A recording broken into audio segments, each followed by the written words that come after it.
শীতে কাঁপছে পুরো দেশ। হিমশীতল বাতাস আর ঘন কুয়াশায় জনজীবনে নেমে এসেছে চরম দুর্ভোগ। এরই মধ্যে দেশের অন্তত 12 জেলায় বয়ে যাচ্ছে শৈত্যপ্রবাহ, যার প্রভাব সবচেয়ে বেশি পড়েছে দক্ষিণ পশ্চিম অঞ্চলে। আবহাওয়া অফিস জানাচ্ছে তাপমাত্রা আরও কমায় মৃদু শৈত্যপ্রবাহ রূপ নিয়েছে মাঝারি শৈত্যপ্রবাহে। বাতাসে অতিরিক্ত আর্দ্রতা, ঘন কুয়াশা আর বরফ শীতল হাওয়ায় শীতের তীব্রতা যেন ভাষায় প্রকাশ করা যাচ্ছে না। মঙ্গলবার 6 জানুয়ারি আজ সকাল 6টায় চুয়াডাঙ্গা জেলায় চলতি মৌসুমের সর্বনিম্ন তাপমাত্রা রেকর্ড করা হয়েছে 7.5 ডিগ্রি সেলসিয়াস।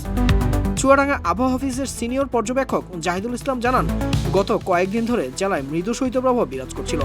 সে সময় তাপমাত্রা 8 থেকে 10 ডিগ্রি সেলসিয়াসের মধ্যে ওঠানামা করলেও আজ সকালে তা আরও কমে 7.5 ডিগ্রিতে নেমে আসে। তিনি আরও জানান, এই সময়ে বাতাসের আর্দ্রতার পরিমাণ ছিল প্রায় 93%। একদিনের ব্যবধানে তাপমাত্রা 1.7 ডিগ্রি সেলসিয়াস কমে যাওয়ায় জেলায় মৃদু শৈত্যপ্রবাহ এখন মাঝারি শৈত্যপ্রবাহে রূপ নিয়েছে।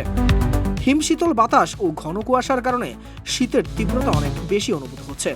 এই মাঝারি শৈত্যপ্রবাহে সবচেয়ে বেশি দুর্ভোগে পড়েছেন খেটে খাওয়া ছিন্নমূল মানুষ। তীব্র শীতের কারণে সাধারণ মানুষ প্রয়োজন ছাড়া ঘরের বাইরে বের হচ্ছেন না। বরফ শীতল বাতাস বইতে থাকায় শীতের অনুভূতি আরও বেড়েছে। দিন ও রাতের তাপমাত্রা কম থাকায় শীত ক্রমেই প্রকট হয়ে উঠছে। গরম কাপড় পরেও অনেকের পক্ষেই শীত থেকে রক্ষা পাওয়া কঠিন হয়ে পড়েছে।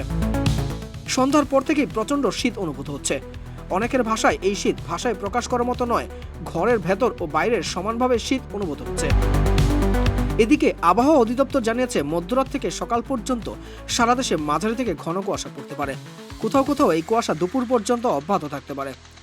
ঘন কুয়াশার কারণে বিমান চলাচল, অভ্যন্তরীণ নৌ পরিবহন এবং সড়ক যোগাযোগ ব্যবস্থা সাময়িকভাবে ব্যাহত হওয়ার আশঙ্কা রয়েছে।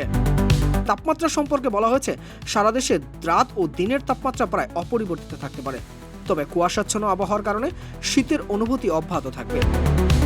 আবহাওয়ার সিনপটিক অবস্থা অনুযায়ী উপমহাদেশীয় উচ্চচাপ বলয়ের বর্ধিতাংশ পশ্চিমবঙ্গ ও তৎসংলগ্ন বাংলাদেশের পশ্চিমাঞ্চলে অবস্থান করছে।